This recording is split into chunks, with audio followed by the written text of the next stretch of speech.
Mga kapatid, tiniyak ng DOH na nakahanda ito sakaling makapasok sa bansang hantavirus. Pero ano nga ba ang virus na ito?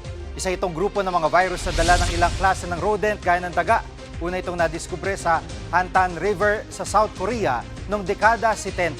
Posibleng nakamamatay ang virus ito kapag nauwi sa komplikasyon sa puso o baga. Kabilang sa mga sintomas nito ay lagnat, pagsusukat, pananakit ng tiyan, ulo o katawan.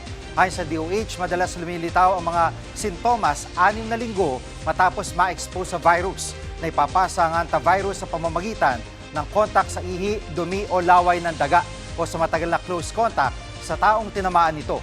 Naging laman ng balita ang hantavirus sa magkaroon ng outbreak nito sa isang cruise ship na papuntang Tenerife, Spain. 3 ang namatay. Mga kapatid, Jig Manikad po, pagdating sa mahalagang balita sa loob at labas ng bansa, dapat una sa lahat, mag-follow at mag-subscribe na sa social media pages ng News 5.